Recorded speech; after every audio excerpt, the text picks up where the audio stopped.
This week was a huge week for book nerds like myself because not only did we get the cover and synopsis reveal for the new Hunger Games book, Sunrise on the Reaping, but we also got the cover reveal and synopsis for the latest Emily Henry book. Now, if you had asked me anytime what my most anticipated books of next year would be, they are absolutely these two. First of all, I love any and every Emily Henry book that we get, and she's just constantly amazing and upping the bar with what she comes out with. As for Hunger Games, well, I honestly could only have dreamt that we would get a new Hunger Games book, especially after the frenzy and fun of falling back in love with Hunger Games after the Ballad of Songbirds and Snake movie came out last year. So I really didn't think that we were going to get it, and I didn't think if we were going to get it, one, it would be so soon, or two, that it would be about Haymitch, because this is about Haymitch's games. So it takes place 24 years, I believe, before the Hunger Games, where we meet Katniss and everyone. So obviously Haymitch is a mentor when we meet him. And from what we found out in Catching Fire, we do know a little bit about his games. He won basically by manipulating the force field that was around the arena. He threw his axe at it and then it reverberated back and hit the career tribute from District 1. But because this was considered embarrassing to the Capitol, since he manipulated the force field, kind of in a way of what Peeta and Katniss did when they were going to take the berries instead of actually letting them have a victor, his family and his girlfriend were punished and killed, and that is what the book is going to be focusing on. Is that time it opens up on the morning of the reaping, and the thing that we know about the quarter quell that he was selected for was there were double the amount of tributes. So 2 boys, 2 girls. The official synopsis is really interesting. It says, and I quote, "When you've been set up to lose everything you love, what is there left to fight for? As the day dawns on the 50th annual Hunger Games, fear grips the districts of Panem. This year, in honor of the quarter quell, twice as many tributes will be taken from their homes." Now, this is the second quarter quell, so the third one we know is when Katniss goes in and Catching Fire, and that twist in that is that they're pulling from previous victors to show that no one's really safe from the Capitol. And then the one before Haymitch's was, I believe they had to vote, the districts themselves had to vote on who they wanted to send in to remind them that they are part of the problem, of the reason why these are happening, they're involved in them. Double the tributes, I remember, was to show that for every 1 rebel life lost, it was 2 Capitol lives lost. But yeah, back in District 12, Haymitch Abernathy is trying not to think too hard about his chances. All he cares about is making it through the day and being with the girl he loves. When Haymitch's name is called, he can feel all his dreams break. He's torn from his family and his love, shuttled to the Capitol with the 3 other District 12 tributes, a young friend who's nearly a sister to him, a compulsive odds maker, and the most stuck-up girl in town. As the games begin, Haymitch understands he's been set up to fail, but there's something in him that wants to fight and have that fight reverberate far beyond the deadly arena. So it sounds amazing. First of all, I love that, it's going to be heartbreaking. District 12, I feel like we all know this, but Capitol-wise is the underdog. They have, I think I googled this after Ballad of Songbirds and Snakes, but they have the most known winners. Obviously we don't know all the winners, but they've got Lucy Gray, they've got Haymitch, they've got Peeta, they've got Katniss. That's 4 winners just from District 12, which is supposed to be this out on the far reaches, very poor district. So for them to have that many is impressive. And while this is from Haymitch's point of view, I think this will be able to see the callbacks to Lucy and Snow's relationship, and also the comparisons, I feel, to Peeta and Katniss's, because knowing what we know about how Snow's relationship with Lucy went, it makes even more sense of why he abhorred Katniss and Peeta so much and their love, because he had that chance to have a love like that and completely just threw it away for power. So I feel like with Haymitch's novel, the synopsis already having such a big emphasis on him wanting to stay with the girl he loved, and us knowing that she gets killed, and that he never, in the movies he kind of has a flirty thing with Effie, but he never has anything in the book. So I feel like this is really going to change him. And what concerns me, and I felt like this since the book got announced, because it is Haymitch's story and we know what happens to Haymitch obviously before he meets Katniss, I feel like this book is not going to have a happy ending. Obviously his family's gonna die, his love of his life is gonna die, his friend who's a sister is gonna die, he's gonna watch all these friends and people that he knows. But I just feel like the end of this novel will feel very much like Ballad of Songbirds and Snakes, where it's you just feel like you lost, kind of, I will say in the movie I felt better, because in the movie they end with that shot of Snow is staring out at the Capitol, but then also seeing that shot of the fountain that is the Capitol, but then the water drifts over it, so you see Lucy Gray's rainbow skirt in it, and see how no matter what he does, no matter where he goes, he's going to be haunted by this girl for the rest of his life. So I feel like that was kind of a nice nod of he's not completely he didn't get away with it, right? Like, it's gonna haunt him for the rest of his days. So I feel like we've seen him with Katniss, we've seen him now with Lucy, so to see him in the middle of this and to see how, like, the next kind of person from District 12 that really makes a name for himself, how that's going to affect, and, like, see the moments and things that he picks from that. I've seen people, like, really pointing out the scene from the first one where he's talking to Senka.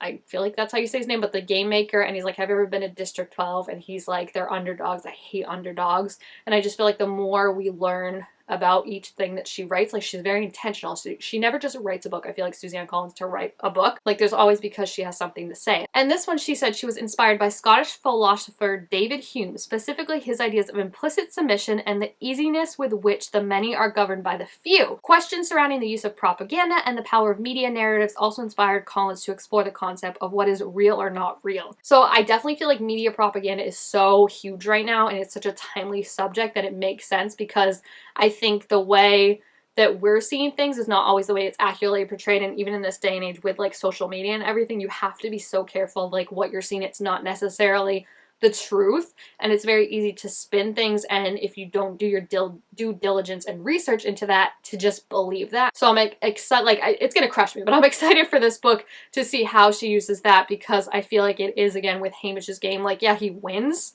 right? And that's kind of what happens with all the victors, is they win, but they don't really win. They survive, but it's like terrible things happen to them. We know what happens to Haymitch and his family and the love of his life afterwards. The cost of that, even before all that, is he sees his friends die. I feel like this book is going to be really, really great. I've always wanted either a Haymitch or a Finnick book about their game.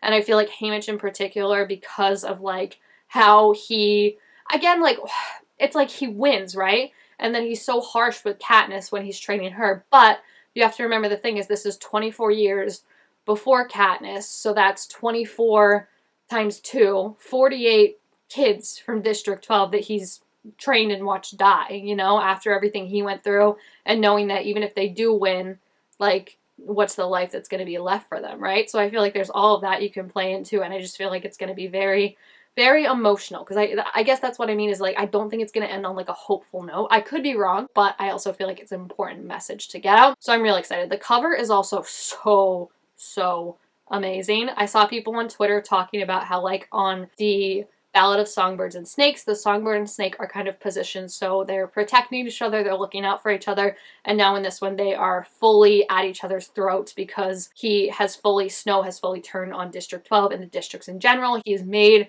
the games what they are, with this spectacle and this pomp of, you know, everyone's invested in them, because I feel like that's also what I really liked about Songbird and Snakes, was seeing how, like, even in the Capitol people didn't like the games. Like, people thought they were brutal. We saw, like, people throwing up, like, watching people get killed, and, like, it was very much like just like a 24-hour thing. Like, it was just a bloodbath, everyone got killed, no one was, like, betting on it or anything like that. So now Snow has had, if this is the 50th, 40 years to really, like, turn the games into the spectacle that he wanted them to be, and that we know they become, that makes him money and also takes the humanity out of it, of, like, the people in the Capitol now betting on human lives and, you know, watching it and having it dragged out and wanting their people to win, and, like, you know, just, like, a really horrific circus-like aspect to it. Someone compared it to this picture from Ballad of Songbirds and Snakes of Snow and Lucy looking at each other, which I think definitely gives that vibe. And someone else also, I really like this, compared it to the final shot of Songbirds and Snakes with the crown and everything that I was talking about. The songbird and snake watching out for each other earlier, but are now at each other's throats in the new cover, the rays in the middle being the same as the crown of Lady Justice, the rainbow in front showing how Lucy Gray will bring him to justice. From Haymitch's They Will Not Use My Tears for Their Entertainment, to Lucy Gray's Nothing You Can Take From Me Was Ever Worth Keeping, to Peeta's I'm More Than Just a Piece in Their Game, to Katniss's If We Burn, You Burn With Us, oh, District 12 victors, how I love you. Oh yeah, this is the one I first saw. The songbird and the snake looking out for each other on the first cover versus them being at each other's throats in the other, showing how Cornelius is now fully opposed to the districts and to 12, how he's fully opposed to Lucy Gray's memory and her Mockingjays. It just all feels so perfect and like it's coming together, and we honestly have Rachel Zegler to thank for manifesting this, so everyone say thank you, Rachel. But it is not the only book cover and synopsis we got this week or even the same day, because little did I know, actually I did see this one first. I thought Hunger Games was coming out the day on October 18th, but I guess that was a rumor, or they decided to move it up. I don't know if it was gonna get spoiled maybe, but I opened my email to see Emily Henry. It's like, hey, there's a book cover out for Big Beautiful Life, and I'm like, But then I went on Twitter, and then that's when the Hunger Games one popped up, and I was like, I cannot handle this. I'm being pulled in 2 different directions. It felt like when Percy Jackson and no, actually it felt like when the Eras Tour and the Hunger Games new movie were out at the same time, and everyone's like, 14-year-old me is living right now. You know, like that's what it felt like. So Emily Henry's, on the other hand, shifting gears kind of completely, but also not, because these are 2 big parts of my personality, so... Oh, I also forgot to mention Sunrise on the Reaping comes out March 18th. I will be at the midnight Barnes & Noble's party that I hope they're having, because I absolutely need that in my life. Great Big Beautiful Life, however, comes out April 22nd, 2025, and this is inspired by, bringing it back to Taylor Swift, the song Last Great American Dynasty, which is so amazing. I know when Emily Henry was like first revealing the title and everything, she said that there was a Taylor Swift song. I think she also said specifically from folklore. Like, I think she did give us that hint that inspired this book. I had no guesses. The only one that I saw and I was like, that would be amazing, was kind of a love triangle between the Cardigan, August, Betty like songs, but I also feel like I don't like love triangles, even though I do love that story, but I don't like love triangles, so I'm glad that she didn't go with that one. And Last Great American Dynasty is a really, really fun one. I saw what was it, like the Long Pond sessions that Taylor did with those, and I like when she was talking about Last Great American Dynasty, how she was really trying to do like one of those like country songs where it's like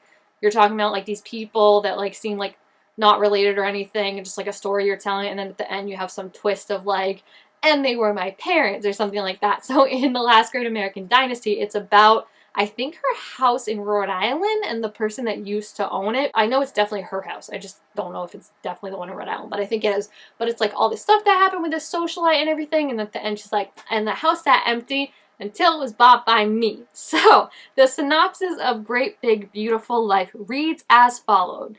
Let me get my, because the Hunger Games one was only like 2 sentences, and that was hard for me when I'm this tired. Alright, Alice Scott is an eternal optimist, still dreaming of her big writing break. Hayden Anderson is a Pulitzer Prize winning human thundercloud, and they're both on balmy Little Crescent Island for the same reason, to write the biography of a woman no one has seen in years, or at least to meet with the octogenarian who claims to be the Margaret Ives. Who's Margaret Ives, you ask? The tragic heiress, former tabloid princess, and daughter of one of the most storied and scandalous families of the 20th century, offers both Alice and Hayden a chance to write her story, but only after a 1-month trial period to prove themselves worthy of the gig. When the time is up, Margaret will choose who gets to tell her story. For Alice, 3 things are keeping her in the game. 1, Alice genuinely likes people, which means people usually like Alice, and she's a whole month to win the legendary woman over. 2, she's ready for the job and the chance to impress her perennially unimpressed family with a serious publication. And finally, number 3, Hayden Anderson, who should have no reason to be concerned about losing this book, is glowering at her in a shaken to the core way that suggests he sees her as a competition. But the problem is Margaret is only giving each of them pieces of her story, pieces they can't swap to put together because of an ironclad NDA and an inconvenient yearning pulsing between them every time they're in the same room.